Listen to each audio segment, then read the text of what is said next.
Welcome to today's deep dive.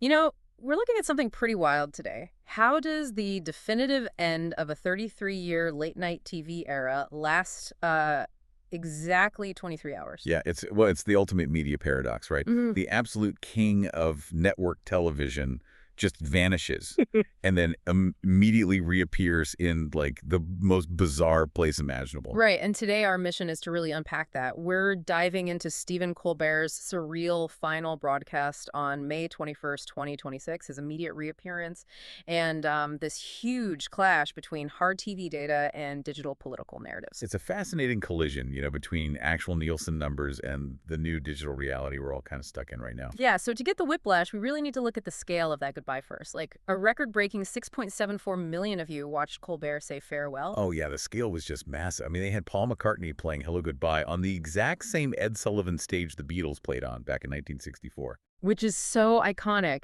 And then they did that bizarre wormhole sketch, right?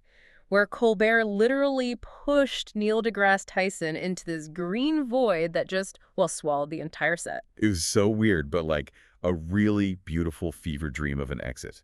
But wait, this is where the math just stops making sense to me. Because you just said they had almost 7 million viewers. They were #1. Right. So why cancel it? It feels like, I don't know, owning a packed, beloved restaurant but closing it down just because the rent got too high. Like, if you have the foot traffic, why shut the doors? That's actually the perfect analogy. Yeah. Because CBS cited it as a, quote, purely financial decision. Wait, really? Just financial? Yeah, completely.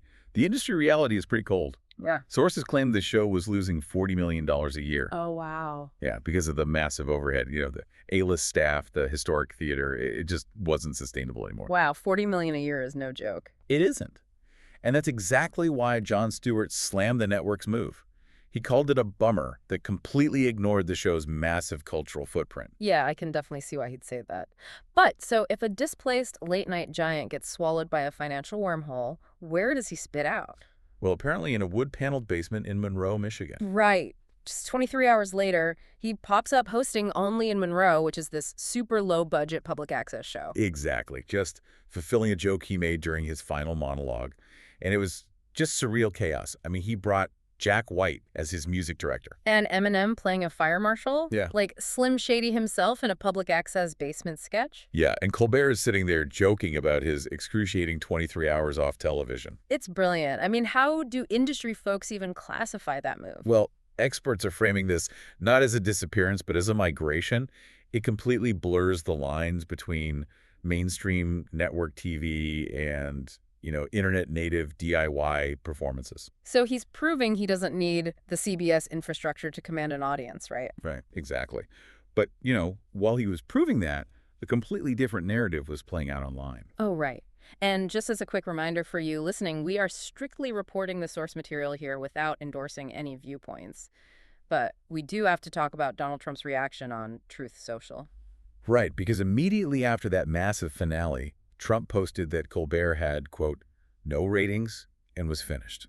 Which is wild, considering the record 6.74 million viewers we just talked about. Yeah, the hard Nielsen data directly contradicts that. And Trump also shared an AI-generated video of himself throwing Colbert into a garbage can while a crowd cheered. Okay, so this is where it gets crazy. You have the hard data showing absolute success versus these fabricated digital victory narratives. Exactly. It highlights this new world where actual viewership numbers matter less to some people than, well, AI-generated imagery designed purely for emotional impact. Right, so for you as a consumer, facts are actively competing with whatever algorithmically generated reality gets pushed to your feed. Yes, which wraps up exactly what we're seeing here. The loss of network TV's biggest show is giving way to both fragmented DIY media and these AI-driven online narratives. Which leaves us with a pretty provocative question for you to ponder today. Oh, absolutely. If the #1 show in late night can be abruptly erased for financial reasons, and factual data is so easily eclipsed by digital narratives, is any traditional Hollywood institution actually safe anymore?